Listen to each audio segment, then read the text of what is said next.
Well, good afternoon, everyone. Very nice to see you all here, and very nice to meet all you people watching from far off. We reached session 40 this afternoon. It's entitled More of the Great Gospel of Antioch, because I introduced it last time, but there's much more to be said about it than I could put in before.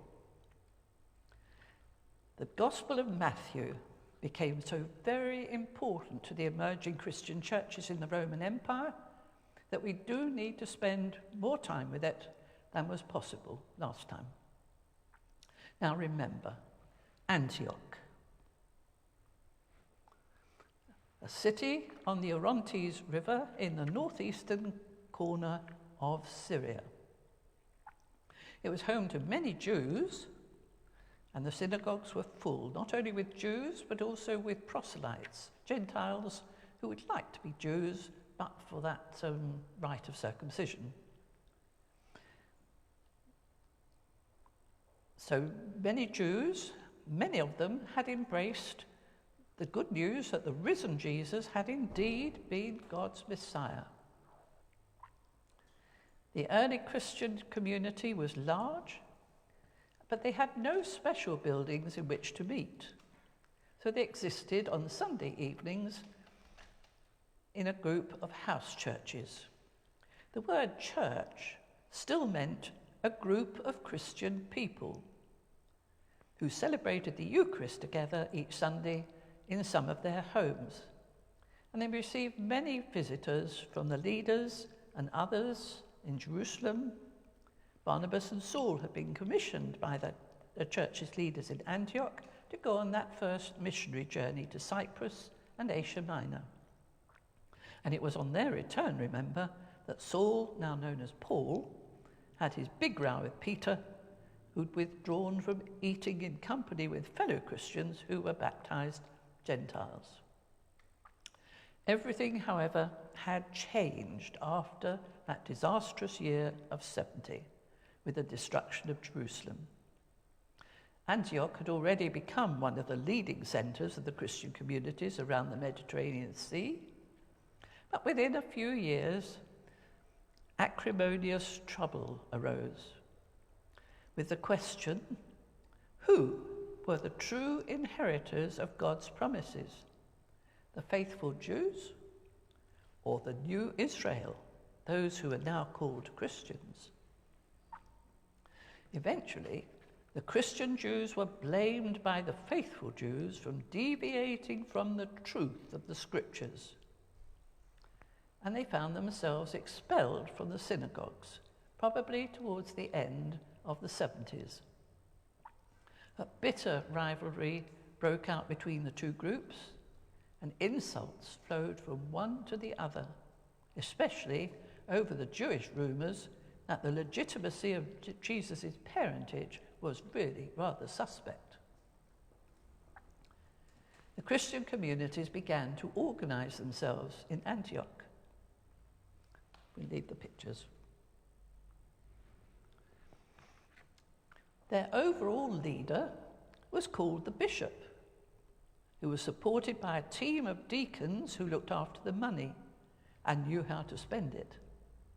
It was their special job to care for members of their communities, to support the widows and orphans, and to pray for the sick who also needed financial help.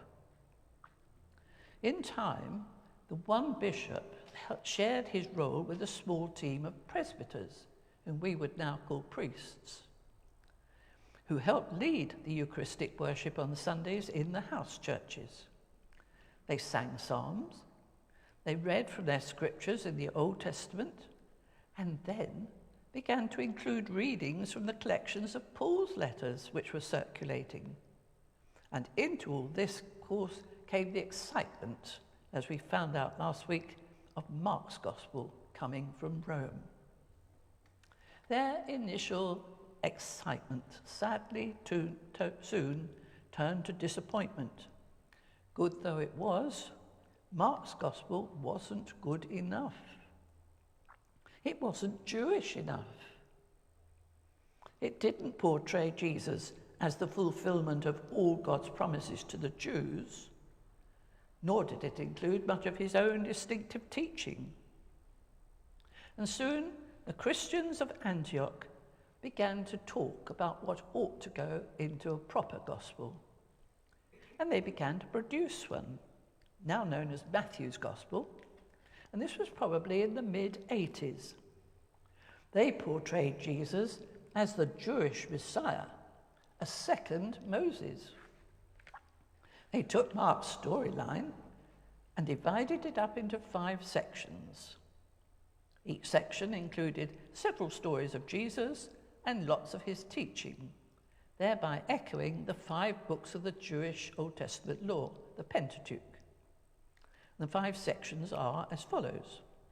First of all, chapters 1 to 4, introducing Jesus with a very unusual genealogy and a collection of birth stories in the tradition of the ancient world. And we have Moses and Samuel, to quote from the Old Testament, as examples. These were followed by chapters 5 to 7, Jesus' demands upon Israel, known as the Sermon on the Mount, echoes straight away of Moses at Mount Sinai. Then we get chapters 8 and 9 of stories of Jesus' deeds within and for Israel, followed by chapter 10, an extension of his ministry in the words and deeds of others. Then we have a negative response in chapters 11 and 12, and chapter 13 to follow, explaining the negative response. The 4th one is in chapters 14 to 17, the founding of the new community, plus 18, instructions to the new community. And then the 5th one in chapters 19 to 23, the beginning of the Passion story, plus chapters 24 and 25, the future judgment and salvation. Then there's a conclusion, chapters 26 to 28, which cover the stories of the Passion and the Resurrection. It's thought, though, that although this was the collective wisdom of the group, the final document was probably the work of one writer. Whether or not the author's name was really Matthew doesn't matter. It was sufficient to give the gospel credibility, linking his name with the Jesus tax-gatherer disciple. We have some pictures. First of all, as Matthew's gospel would portray, Jesus and Moses were on a par, almost on a par, in order of importance. There's the portrait of Matthew from the Lindisfarne Gospels. You know how much I like those, written and painted in the north of England a long, long time ago, and now to be seen in London. And there you get a very, very early fragment, a papyrus fragment, and when people read the Greek writing, they recognized the text of Matthew. So this is the very early fragment, dating from the 200s, not very long possibly after it was written, maybe one of the first batch of copies of it. So pictures there of Matthew's Gospel.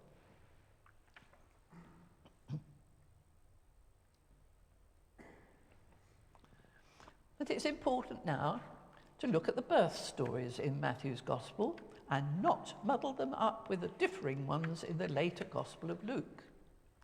It's the medieval mystery plays that conflated the two and gave us what we think of now as the nativity play, as beloved by so many of us.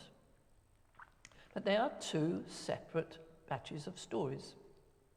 Matthew's stories includes Joseph's plan to divorce Mary quietly, rather than have her publicly stoned to death in accordance with Jewish law.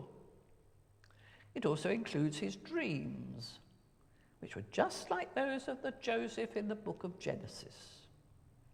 Joseph obeyed his dream, married Mary, and named her child at his circumcision, thus taking the role of his official father according to Jewish law, and at the same time linking Jesus to the family of King David, no less, by his birth at Bethlehem, the city of David.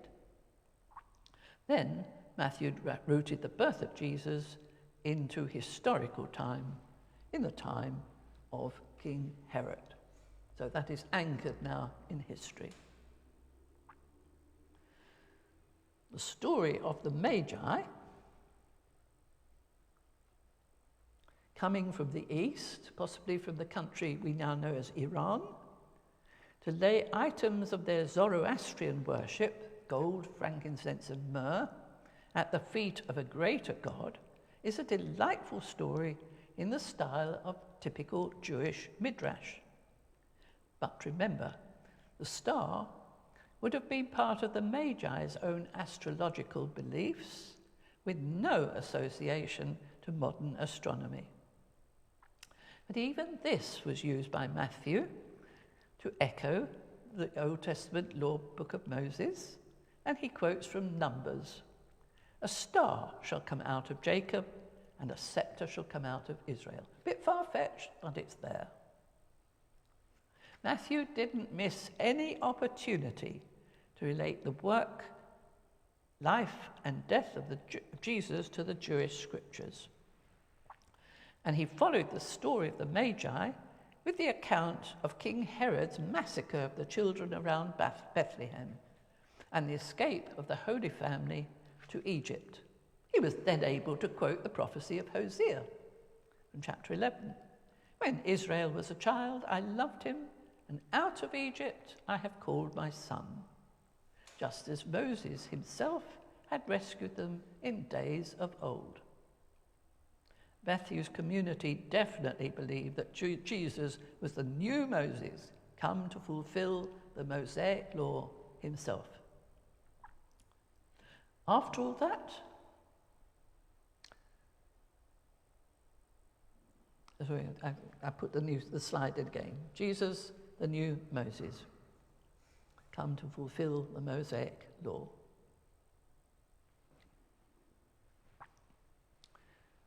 After that, Matthew is ready to incorporate Mark's Gospel from Rome. But he had so much more to add that he's altered the dynamic thrust of Mark and thereby lost its impact. The first major addition is the story of the temptations of Jesus after the baptism. It's set in the wilderness for 40 days, echoing the 40 years Moses had spent in the wilderness. Because the wilderness is always the setting for a place of spiritual discernment and growth, no less for Jesus than it had been for Moses and the people of Israel. But whereas Moses faced the dilemma of no food, Jesus was tempted to turn stones into bread. Moses was tempted to test God when the people had no water.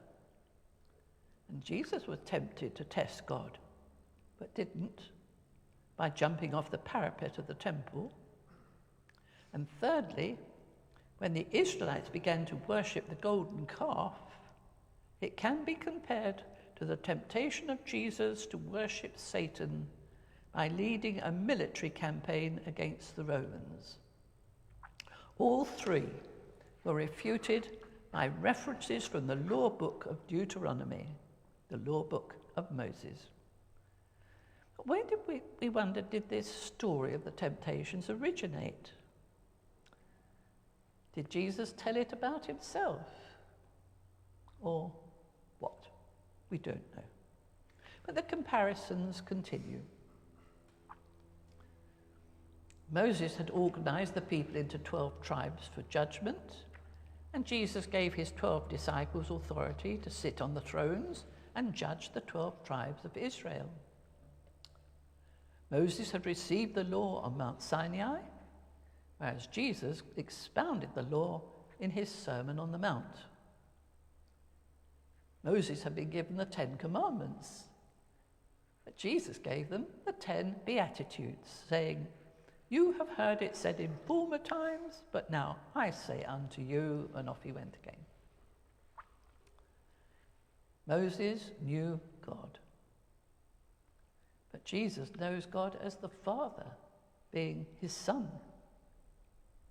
And lastly, Moses died on a mountain, having given his last charge to his successor, Joshua, while Jesus ascended from the mountain, having given his last charge to his church. Nevertheless, it is still possible to trace what I have previously described as Mark's washing line story, and discover that out of the 662 verses of Mark, only 50 were omitted by Matthew. And that's another reason why Mark's Gospel so nearly disappeared as a separate document. There are, however, more issues to note in Matthew's Gospel. First, Jesus' ministry throughout the Gospel is concentrated on the Jews, and only incidentally for others, until the very end with that commission from Jesus to go and make disciples of all the nations. Secondly, there's a new theological emphasis in Matthew's Gospel, which is very different from Paul's thinking and that of Mark. Matthew put a lot of emphasis on the ethical teaching of Jesus, expressed with the word righteous. Seek ye first the kingdom of God and his righteousness. You'll sound familiar. And then salvation is for those who obey. And I quote, "Not everyone who says to me, 'Lord, Lord,' will enter the kingdom of heaven, but only the one who does the will of my Father who is in heaven." Paul, however, had previously taught that the kingdom of God was God's free gift for everyone, since Jesus the Christ had died for all. And then the people who've been saved had to endeavour to obey his teachings. The other way around, if you notice. But do remember, Paul had been a complete failure in Antioch. It was Peter's words that held sway. Thirdly, the Sermon on the Mount ends with the story of the wise man who built his house on a rock. And this is echoed uniquely in Matthew's Gospel in the response of Jesus to his disciple Simon, who at Caesarea Philippi had been the first to say, "You are the Messiah." Jesus gave him a new nickname, Petros, or Peter in Greek. And in Greek it means a rock. So here we are. A man who built his house on a rock. Jesus said to Peter, "You are Peter, and on this rock I will build my church." Remember, as I've said before, Peter had been an honoured visitor in Antioch, whereas Paul had criticised him and left in anger. And do remember that a long time afterwards, by the time Matthew's Gospel was being written, Rome was already promoting the preeminence of Peter by honouring the place of his burial, which is now where the Vatican St. Peter's Basilica stands, whereas Paul's burial site was left outside the walls. It's noticeable in Matthew's Gospel, fourthly, that the disciples are presented much more respectfully than in Mark. In Mark's Gospel, the disciples are forever getting things wrong and making mistakes, but not so in Matthew's Gospel. It wasn't the stupid James and John who asked for the top places in God's kingdom. In Matthew's Gospel, it was their proud mother who asked on their behalf. Fifthly, sadly, chapter 23 in Matthew is full of ferocious polemic put into the mouth of Jesus against the Pharisees. But do remember, both Jesus and Paul had both been Pharisees themselves. But this was written a long time after that. But it reflects the frustration of the Christians in Antioch over the insults from the Pharisees of the synagogue who'd expelled them all from their synagogues. Sixthly, in the Passion story, Judas is described as a Jew of Judea, who betrayed Jesus for money. That means that he wasn't from Galilee like the others. Seventh, it's surprisingly in Matthew's Gospel that attempts were made to whitewash Pontius Pilate. In reality, he was known for his ruthless cruelty, and he could condemn anyone to death on a mere whim. But Matthew portrays him as a ditherer, who washed his hands and asked the Jews whom they wanted to be released, Jesus or Barabbas. But by this means, it put the blame for Jesus' crucifixion firmly on the shoulders of the Jews, who chose Barabbas, thus condemning themselves, saying, "His blood be on us and on our children." The self-condemnation of the Pharisees. Eighth, there's more about the empty tomb tradition after its mere mention in Mark's Gospel. Matthew includes the accusation against the Jews for bribing the soldiers to say that the disciples had removed the body. And all this because in Jewish thinking, body and soul could not be separated. So had there been a body, there could not have been a resurrection. Lastly, as we've noted before, the Gospel ends with the story of Jesus on the mountain, just like the story of Moses. And at the last, Jesus commissioned his disciples, "Go, make disciples of all nations, baptize them in the name of the Father, the Son, and the Holy Spirit, and to offer them new life, just as had happened to Jesus himself when he'd been baptized."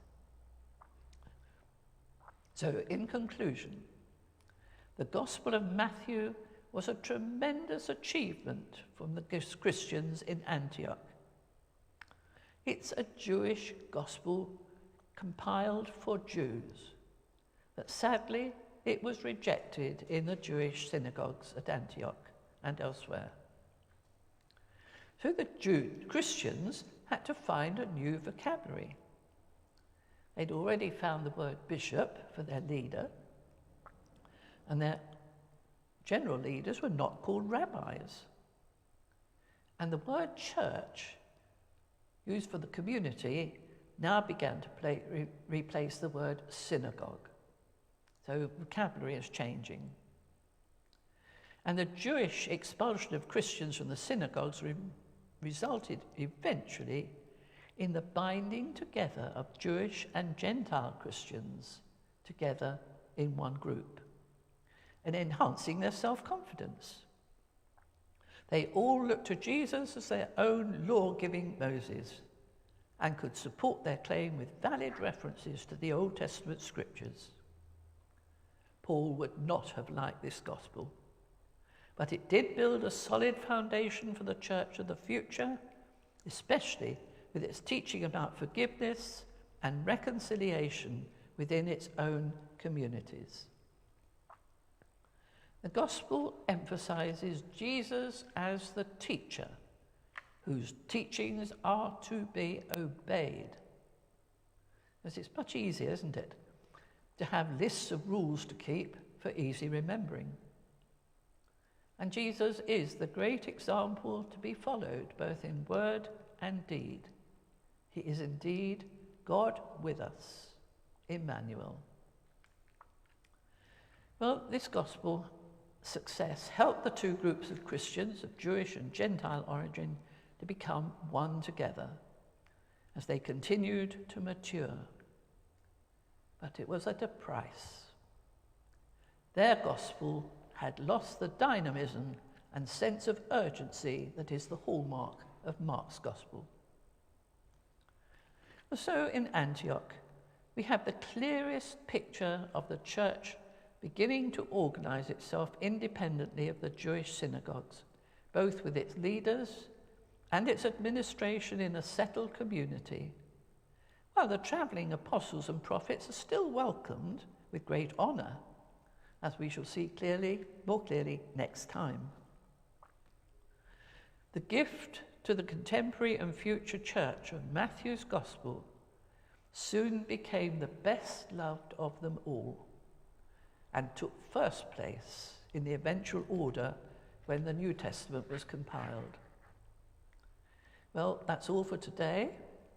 Next time, we're going to learn even more from the city of Antioch, and that will be in 2 weeks' time, 29th of October at 4:30.